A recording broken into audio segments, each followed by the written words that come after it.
Փետրվարի 18-ին Ավստրիայում մեկնարկեցին Եվրոպայի անվտանգության եւ համագործակցության կազմակերպության խորհրդարանական վեհաժողովի ձմեռային նստաշրջանի աշխատանքները։ Վիեննա մեկնեցին մեր երկիրը ներկայացնող падգամավորները կառույցում ազգային ժողովի պատվիրակության ղեկավար Սարգիս Խանդանյանի գլխավորությամբ։ Երկօրյա նիստերի առանցքում էին ԵԱՀԿ տարածաշրջանում մարդու իրավունքների խնդիրները, ժողովրդավարական հարցերը, ինչպես նաեւ տնտեսական, բնապահպանական ուղղությունները։ Տարբեր ձևաչափերով ընթացող նիստերին ազգային ժողովի падգամավորները հանդես եկան ելույթներով ու անդրադարձան արդիական մի շարք խնդիրների։ Նշենք, որ կառույցն ունի 3 հանձնաժողով՝ վեհաժողովի ժողովրդավարության, մարդու իրավունքների եւ հումանիտար հարցերի հանձնաժողովի նիստը նախագահեց Սարգիս Խանդանյանը։ Պատգամավորը խոսեց անվտանգային ուղղություններից, չնայած ԵԱՀԿ տարածաշրջանի որոշ հատվածներում անվտանգության միջավայրի վատ թարացմանը եւ մասնակից պետությունների միջև աճող բևեռացմանը, մենք պետք է նաեւ արձանագրենք, որ տարածաշրջանում առկա են դրական զարգացումներ, շեշտեց Խանդանյանն ու հավելեց.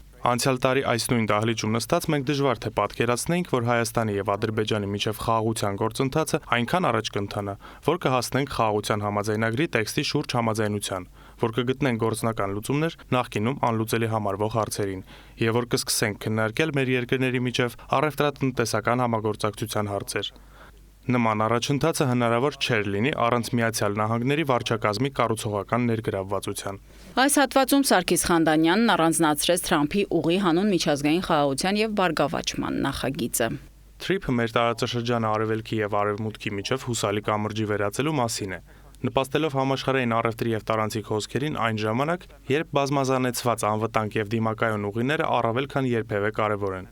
Սա միայն սկիզբն է։ Մենք համոզված ենք, որ եկել է պահը առանց որևէ նախապայմանի ստորագրելու եւ ավերացնելու խաղաղության համաձայնագիրը, որն իրավականորեն կամրագրի խաղաղությունը եւ կնպաստի տնտեսական համագործակցության ընդլայնմանը, ամրապնդելով երկարատև կայունությունը։ Խանդանյանը ելույթում կարևորեց Հայաստանի եւ Թուրքիայի միջև հարաբերությունների կարգավորման գործընթացը։ Կարևորելով տարածաշրջանի խաղաղությունը, падգամավոր Լիլիթ Մինասյանն էլ փաստեց. Հայաստանը համոզված է, որ տարածաշրջանային խաղաղությունը պետք է հիմնված լինի համապարփակ անվտանգության վրա, լիովին համահունչ ԵԱՀԿ սկզբունքներին։ Խաղաղությունը չի կարող սահմանափակվել միայն ուժիչ կիրառմամբ։ Այն պետք է ապահովի նաև ինքնիշխանության, տարածքային ամբողջականության, մարդու իրավունքների, ինչպես նաև տարածաշրջանի բոլոր ժողովուրդների արժանապատվության եւ անվտանգության հարգումը։ Մարդու իրավունքների համատեքստում էլ խոսվեց համակարգված ապատեղեկատվական արշավների, հիբրիդային հարձակումների եւ արտաքին քաղաքական շահերով պայմանավորված ազդեցության գործողությունների վերաբերյալ, անմասն չէին ընտրական գործընթացներն ու այդ համատեքստում հիբրիդային հարձակումները։ Արթուր Հովհաննիսյանը դիմելով գործընկերներին փաստեց, որ դրանք միտված են պետությունների քաղաքական կայունությունը խաթարելուն եւ ժողովրդավարական ինստիտուտների նկատմամբ վստահության թուլացմանը։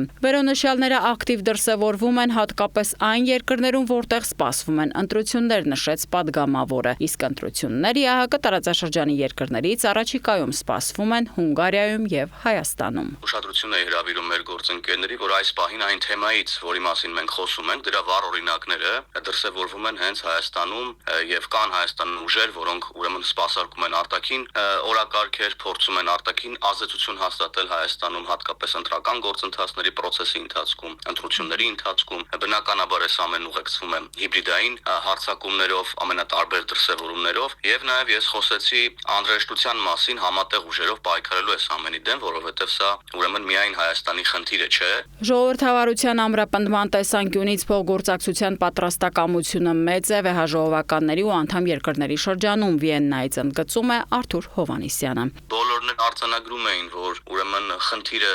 սուր է եւ լուրջ է, հատկապես այն երկրների համար, որտեղ առաջիկայում սպասվում են ընտրական գործընթացներ եւ բնականաբար բոլորն էլ խոսում էին ուժերի մեկտեղման մասին եւ վերջիվերջո ԵԱՀԿ խորհրդարանական վեհաժողովը հենց այդ տրամաբանությամբ էլի սկզբանե ստեղծվել է, որպեսզի ուժերի համատեղմամբ կարողանանք խնդիրներ լուծել, կոնֆլիկտներ լուծել։ Ինչպես փաստում է падգամավորը, Հայաստանն այսօր շատ առումներով համարվում է օրինակելի երկիր։ Քննարկումների ընթացքում մի շարք երկրներ իրենց ցանկություն են հայտնել ուրեմն գալ հենց Հայաստանի ընտրությունները դիտարկել, որովհետև մենք պետք է արձանագրենք նաև, որ վերջին տարիներին Հայաստանում տեղի ունեցած ընտրությունները ըստ էության օրինակելի են մի շարք երկրների համար եւ շատ մեծ մեծ հետաքրքրություն կա հատկապես այս շրջանում, երբ խաղաղությունը հաստատվել, հենց այս ուրեմն համատեքստում գալ Հայաստան, դիտարկել ընտրական գործընթացներն արդեն նոր իրականություն։ Հայաստանի ժողովուրդն արժանի է այնպիսի ընտրությունների, որտեղ երկրի ապագան բացառապես իր ձայնով կկանխորոշվի։ Ձեր սկզբունքային ներգրավվածությունը կենսական նշանակություն ունի այդ ապագան պաշտպանելու համար։ Նշենք, որ ԵԱՀԿ խորհրդարանական վեհաժողովի ամառային նստաշրջանը տեղի կունենա հուլիսին Հաագայում։